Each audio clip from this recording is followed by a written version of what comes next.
L'actualité s'invite aujourd'hui sur Expertise AI, et pas n'importe laquelle. La République démocratique du Congo fait son grand retour sur la scène diplomatique mondiale en siégeant au Conseil de sécurité des Nations Unies pour la période 2026-2027. Un événement majeur, un moment stratégique et une opportunité historique pour l'Afrique.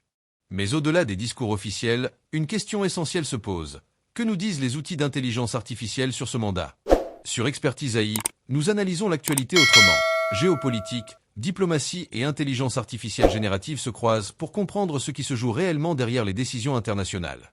Laissez votre commentaire juste en dessous si vous avez un besoin de formation individuelle, une formation en groupe ou en institution, ou simplement une question ou un domaine que vous souhaitez approfondir. Un membre de notre équipe vous contactera rapidement pour organiser cela avec vous, dans les meilleurs délais. Invitation au groupe WhatsApp gratuit. Nous mettons également à votre disposition un groupe WhatsApp de formation gratuite, où nous partageons régulièrement des ressources, des guides, des exercices et des annonces de sessions live. Le lien pour rejoindre le groupe WhatsApp est disponible dans la description de cette vidéo. Rejoignez-nous maintenant pour faire partie de la communauté. Installez-vous, respirez, et ensemble analysons l'actualité autrement. Géopolitique, diplomatie et intelligence artificielle générative se croisent pour comprendre ce qui se joue réellement derrière les décisions internationales. Bonjour et bienvenue. Nous sommes le 2 janvier 2026 et aux Nations Unies, il vient de se passer quelque chose d'assez historique. Historique, oui, le mot n'est pas trop fort. Après plus de 30 ans, la République démocratique du Congo a officiellement pris son siège au Conseil de sécurité. Un retour spectaculaire, vraiment. C'est un mandat de 2 ans, certes, sans droit de veto, mais Mais avec une voix et un vote sur absolument tout ce qui touche à la paix dans le monde. exactement. Et ce retour, il est tout sauf anecdotique. On est, il faut le dire, dans une période de crise du multilatéralisme. On doute de l'efficacité de ces institutions. Et voilà que la RDC arrive. Et elle n'arrive pas pour faire de la figuration. L'ambition est très claire. Devenir une voix qui compte pour l'Afrique. C'est là que toute la situation devient à la fois fascinante et pleine de paradoxes. Le pays, qui est depuis des décennies un des sujets principaux du Conseil, Notamment avec la mission de la MONUSCO sur son propre sol. se retrouve aujourd'hui à la table des décideurs. C'est un peu le patient qui devient membre du conseil d'administration de l'hôpital. Ah, c'est une excellente image. Notre mission aujourd'hui, c'est donc de décortiquer la portée stratégique de ce mandat. Et de se poser la question, en 2 ans, la RDC peut-elle passer de simples sujets à l'agenda, à acteurs qui décrit? La question est parfaitement posée. Et je crois que pour y répondre, il faut d'abord regarder le point de départ. L'élection.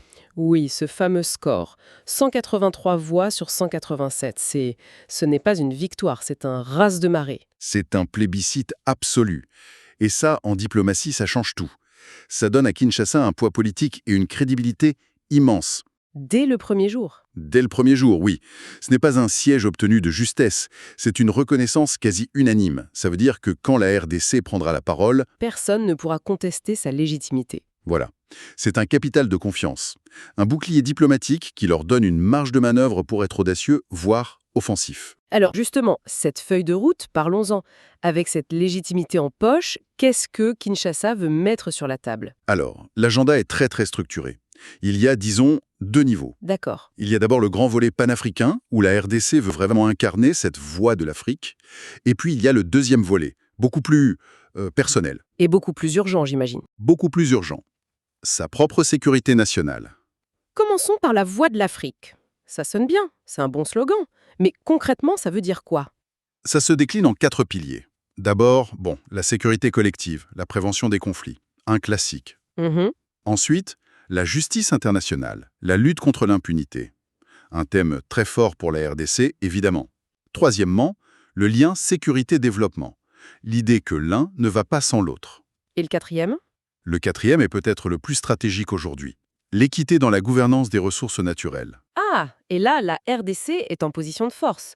Deuxième poumon forestier mondial, des minerais critiques pour la transition énergétique. Précisément. La posture n'est plus la même. Ce n'est plus seulement « aidez-nous », c'est la stabilité climatique et technologique du monde dépend aussi de nous. C'est un levier de négociation. Un levier très puissant, mais ça, c'est la vision, disons, globale. L'urgence absolue, c'est le second volet. L'Est du pays. Les documents qu'on a pu voir sont très directs, ils utilisent les mots « guerre d'agression ». Oui, le ton est donné, et les demandes sont d'une clarté redoutable. Quelles sont-elles? 3 points. Premièrement, obtenir que le Conseil force l'application de ses propres résolutions qui sont trop souvent restées lettres mortes. D'accord. Deuxièmement, et là, c'est le point le plus explosif, exiger le retrait immédiat des forces de l'AFC 23 et des forces rwandaises du territoire congolais. C'est une accusation directe portée au sein même du Conseil contre un pays voisin. C'est une déclaration de guerre diplomatique. C'est exactement ça. Et le troisième point découle des 2 premiers. Mettre en place un suivi international beaucoup plus contraignant des accords de paix. En clair, Kinshasa veut que le Conseil cesse d'être un simple observateur. Et devienne le garant de l'intégrité de son territoire. Le garant actif, voilà. Ce qui nous ramène à ce paradoxe incroyable que j'évoquais. La RDC est à la table où l'on discute de la MONUSCO, la mission de l'ONU qui est chez elle, avec quoi près de 11 500 casques bleus. C'est ça. Et c'est ce que l'analyste appelle une position délicate mais stratégique. Délicate, on voit bien pourquoi. Mais stratégique? Stratégique parce que ça offre un levier sans précédent. Le mandat de la MONUSCO vient d'être renouvelé, mais il a changé.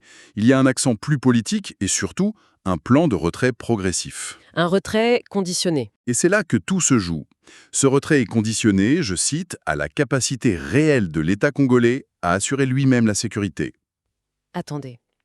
Donc la RDC est dans la salle où l'on évalue ses propres performances pour décider si la mission de l'ONU doit partir ou rester. C'est la définition même d'être jugé parti. C'est fou. C'est une position de pouvoir redoutable. La RDC va pouvoir directement influencer l'évaluation de ses propres forces, orienter les priorités de la MONUSCO, moduler le rythme du retrait. C'est du jamais vu. Et cette ambition, on le sent bien, elle ne s'arrête pas à ses frontières. On cite le président Tshisekedi, qui veut corriger une injustice historique faite à l'Afrique. Là, on ne parle plus de la RDC, on parle de la réforme de l'ONU. Oui, on touche au projet le plus ambitieux et sans doute le plus compliqué. La RDC reprend à son compte la position de l'Union africaine. Les fameux sièges permanents pour l'Afrique. Exactement. 2 sièges permanents, avec droit de veto, et 5 sièges non permanents au total. C'est une revendication qui a presque 20 ans. Mais là, c'est s'attaquer à l'architecture du pouvoir mondial de 1945. Utiliser un mandat de 2 ans pour bousculer un statu quo de 80 ans, c'est courageux, non? C'est courageux et c'est peut-être démesuré, les deux à la fois. Mais la stratégie est habile.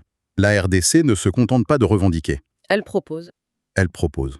Elle utilise sa propre expérience, celle d'un pays qui a été le laboratoire des opérations de paix, pour dire en substance « Nous, on sait ce qui ne marche pas, on le vit tous les jours. Laissez-nous vous aider à réformer l'outil. » C'est une façon de passer du statut de plaignant à celui de force de proposition. C'est toute la subtilité. Ça pourrait rendre leur discours plus audible. Mais soyons clairs, la résistance des membres permanents sera colossale. Bien sûr. Personne ne veut partager le droit de veto. Alors, pendant que ces grandes manœuvres se préparent à New York, la réalité du terrain, elle, n'attend pas. On parle d'une dégradation continue de la sécurité à l'Est, notamment vers Uvira. Concrètement, comment ce siège peut changer la donne sur le champ de bataille? C'est là que le mandat devient un outil très pratique. Il est décrit comme une plateforme diplomatique offensive. L'idée, c'est d'utiliser les leviers du Conseil. C'est-à-dire? D'abord, accroître la pression politique et diplomatique sur le Rwanda. Ça peut être en demandant des sessions d'urgence, des rapports d'experts ou même en menaçant de sanctions ciblées. Des choses qu'ils peuvent maintenant initier de l'intérieur. Voilà, il peut forcer ces sujets à l'agenda.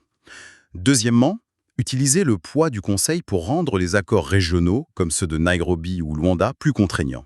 En y ajoutant une sorte de sceau de l'ONU. Un suivi direct de l'ONU, oui. Et enfin, il s'agit de créer un front diplomatique unifié où l'Union africaine, les organisations régionales et le Conseil de sécurité à New York parlent enfin d'une seule voix. En somme, l'objectif, c'est de sortir la crise de l'Est des oubliettes de la diplomatie mondiale et de la maintenir en permanence sous les projecteurs. Et sous une pression maximale, c'est tout l'enjeu. Bon, si on essaie de prendre un peu de hauteur, on voit bien que ce mandat, c'est beaucoup plus qu'un symbole. C'est une fenêtre d'opportunité diplomatique. Une fenêtre rare, critique même. Tout l'enjeu, c'est de réussir une transition. Passer d'un statut d'un État-objet de l'agenda international à un pays dont on parle. À un État-acteur. Un pays qui parle, qui pèse, qui influence et qui participe à l'écriture des règles. C'est une chance de reprendre la main sur son propre récit, en quelque sorte. Absolument. Et si ça réussit, l'impact pourrait dépasser la RDC. Ce serait une démonstration pour tout le continent qu'on peut utiliser ces institutions pour défendre ses intérêts et promouvoir une autre vision du monde. Ce qui nous laisse avec une dernière question, une question fondamentale pour la suite. La RDC a maintenant ce levier, cette plateforme, cette légitimité. Mais le plus dur commence sans doute. Dans les couloirs de New York, au jour le jour, comment est-ce qu'une diplomatie peut traduire ses grandes ambitions en actions concrètes sur le terrain ? Quelle est la ligne de crête à tenir pour que cette opportunité historique ne se referme pas dans 2 ans sans avoir rien changé ? Le mandat de la RDC au Conseil de sécurité n'est pas symbolique. C'est un test de leadership, une responsabilité historique et une opportunité stratégique. Sur Expertise AI, nous mettons l'intelligence artificielle au service de la compréhension du monde. Abonne-toi à la chaîne, like cette vidéo, partage-la massivement et dis-nous en commentaire ce que la RDC devrait prioriser selon toi. Expertise AI, c'est l'actualité augmentée par l'intelligence artificielle.